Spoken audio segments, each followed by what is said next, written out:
La cesta de bienvenida para mis nuevos vecinos aún estaba en la encimera de mi cocina cuando comenzaron los golpes en mi puerta principal. No era el golpeteo amistoso de un vecino, no. Era ese tipo de martilleo agresivo que sugiere que alguien se ha autoproclamado sheriff del suburbio. Miré mi reloj. 7:04 de la mañana, de un sábado. En mi puerta había una mujer con unos pantalones cortos caqui perfectamente planchados y una polo con el logo de la Asociación de Propietarios, JOA, bordado en el bolsillo. Empuñaba una carpeta con sujetapapeles como si fuera un arma y lucía esa sonrisa que solo aparece cuando alguien está a punto de arruinarte el día. Detrás de ella había otros dos residentes, claramente sus coristas en el espectáculo matutino. Hablé antes de que yo pudiera siquiera decir buenos días. Necesita retirar ese muelle inmediatamente, anunció, señalando con un dedo manicurado hacia el canal detrás de mi casa. Seguí su gesto hasta el muelle nuevo que acababa de instalar. El que tenía todos los permisos en regla. El que me costó 19,000 pesos. Disculpe, ¿qué? Pregunté, manteniendo la calma en mi voz. Soy Patricia Garrison, vicepresidenta de la JOA de Coral Ridge, dijo con un tono que sugería que yo debería hacer una genuflexión. Ese muelle viola nuestros estándares comunitarios. Se extiende 3 pies más allá de la proyección de la línea de flotación aceptable, tal como se describe en la sección 12.4 de nuestro reglamento interno. Me apoyé en el marco de la puerta y la estudié por un momento. El condado aprobó ese muelle. Tengo todos los permisos. La sonrisa de Patricia se tensó aún más. Los permisos del condado no invalidan las regulaciones de la JOA. Debería haber presentado una solicitud de revisión arquitectónica antes de instalar cualquier estructura ribereña. Como no lo hizo, recibirá una multa de 100 pesos por día hasta que lo retire. No pude evitar sonreír. ¿Sabe qué? Tiene absolutamente toda la razón. Debería haberme presentado debidamente. Soy Nathan Brooks y acabo de comenzar mi nuevo puesto esta semana. No me importa si es el Papa, replicó Patricia con un mohín. Las reglas son las reglas. Estoy completamente de acuerdo, dije, con mi sonrisa haciéndose más amplia. Por eso le va a resultar esto particularmente interesante. Soy el nuevo supervisor regional de vías navegables del condado de Manatee. Superviso todas las regulaciones de canales y zonas ribereñas de todo el distrito, incluido este. El color desapareció del rostro de Patricia como si le hubieran quitado un tapón. 3 días antes, me había mudado a 47 Coral Ridge Drive. Una propiedad modesta pero hermosa frente al canal en Port Sebastian, Florida. Después de mi divorcio, quería un lugar tranquilo para empezar de nuevo, un sitio desde donde lanzar mi kayak al amanecer, ver la puesta de sol desde mi propio muelle, y en general, ocuparme de mis asuntos. El puesto en el condado llegó en el momento perfecto, un ascenso por el que había trabajado durante años, supervisando el cumplimiento ambiental y la gestión de vías navegables de toda la región. La casa venía con una pequeña advertencia de mi agente inmobiliaria. La JOA aquí es bastante activa, había dicho con cautela diplomática. Eso debería haber sido mi primera señal de alarma, pero pensé, ¿qué tan malo podría ser? Seguiría las reglas, mantendría mi césped arreglado y todos me dejarían en paz. Incluso me aseguré de obtener todos los permisos para el muelle del condado antes de la instalación, pasando por todos los canales correspondientes en mi nueva oficina.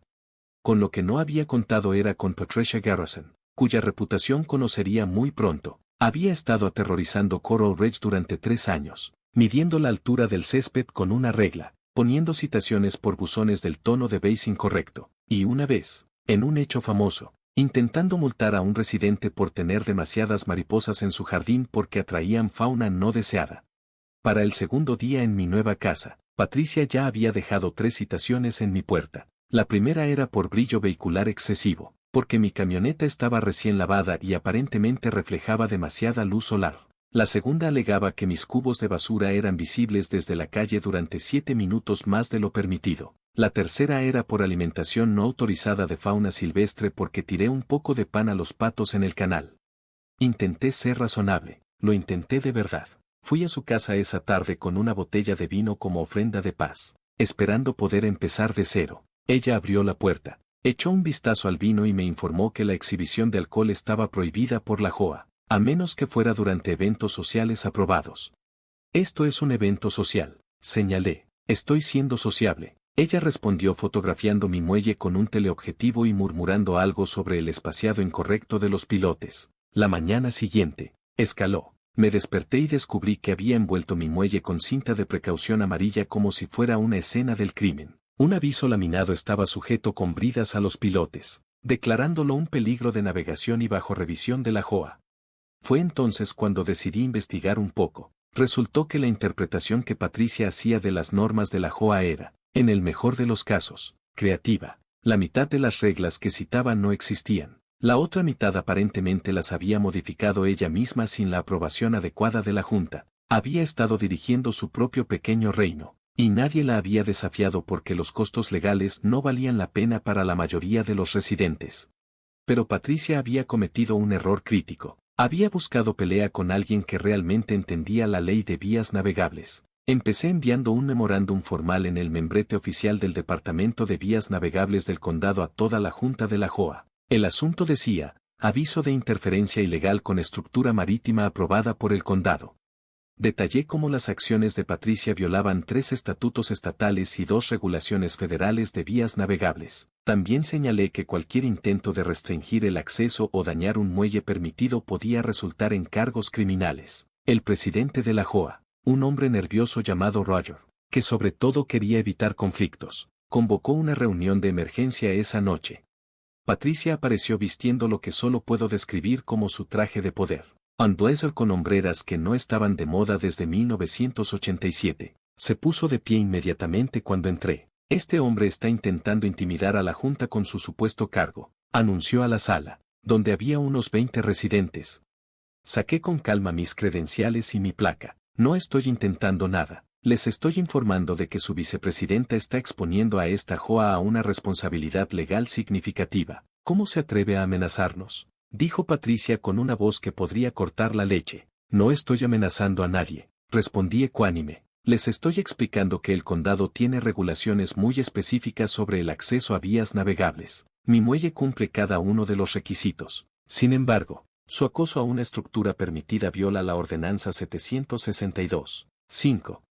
El rostro de Patricia adquirió un interesante tono púrpura. Esta es nuestra comunidad. Nosotros hacemos las reglas aquí. En realidad, no, dije, sacando una carpeta gruesa. Ustedes no. El estado de Florida hace las reglas sobre las vías navegables. El condado las hace cumplir y, a partir del lunes, realizaré una auditoría completa de cada muelle, malecón y estructura ribereña en Coral Ridge para asegurar su cumplimiento. La sala quedó en silencio. Además, continué, he notado que varios miembros de la Junta de la JOA tienen modificaciones en sus propiedades que nunca recibieron permisos del condado. Por ejemplo, presidente Roger, su elevador de botes fue instalado sin la evaluación ambiental adecuada. Eso es una multa de $5,000 y remoción obligatoria si decido hacerla cumplir. El rostro de Roger palideció. Patricia intentó interrumpir, pero seguía adelante. Patricia, su propio muelle tiene mesas para limpiar pescado ilegales que violan los códigos de protección ambiental. El agua residual va directamente a aguas protegidas. Eso es un delito federal.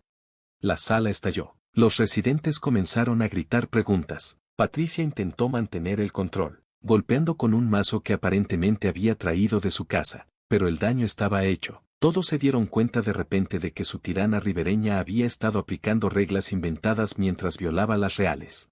Al día siguiente, Patricia cometió su mayor error. Fue a la página de Facebook de Coral Ridge y publicó un diatriba sobre la intromisión del gobierno, llamándome un títere del Estado profundo que intentaba destruir su comunidad. Animó a los residentes a protestar frente a mi casa y sugirió que podrían hacerme la vida lo suficientemente difícil como para que me mudara.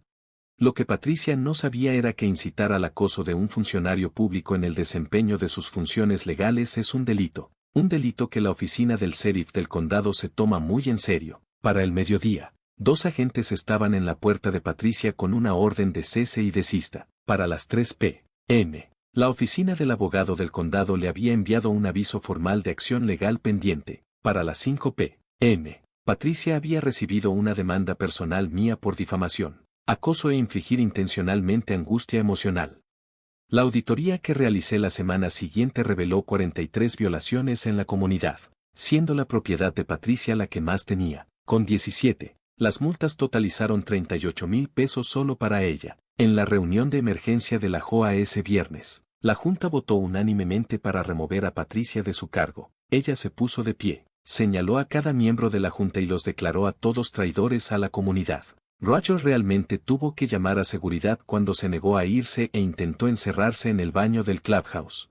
Pero la verdadera justicia llegó el lunes siguiente. La oficina del fiscal estatal, después de revisar la evidencia del acoso sistemático de Patricia a los residentes y la aplicación falsa de regulaciones inexistentes, la acusó de fraude y suplantación de funcionario público. Resultó que había estado firmando sus citaciones con un número de placa falso y alegando tener autoridad del condado. Patricia fue arrestada en su clase de aeróbicos acuáticos matutinos. Según testigos, intentó alegar inmunidad diplomática, cosa que no existe para las vicepresidentas de una JOA, antes de ser llevada esposada mientras aún llevaba puesta su gorra de baño floral. Al juez no le hicieron gracia las payasadas de Patricia. Entre los cargos criminales, las demandas civiles de 7 residentes a los que había multado falsamente a lo largo de los años, y las violaciones ambientales del condado. Patricia enfrentaba multas que totalizaban 180,000 pesos. Los cargos criminales de fraude conllevaban una posible sentencia de 5 años de prisión. Cuando el juez leyó el veredicto, declarándola culpable de todos los cargos y sentenciándola a 18 meses de prisión más 5 años de libertad condicional, la mandíbula de Patricia se desencajó. Quedó allí paralizada, abriendo y cerrando la boca como un pez boqueando. Luego soltó un chillido que probablemente se escuchó en 3 condados y tuvo que ser sacada físicamente de la sala del tribunal mientras gritaba sobre sus derechos constitucionales para regular el tamaño de los muelles.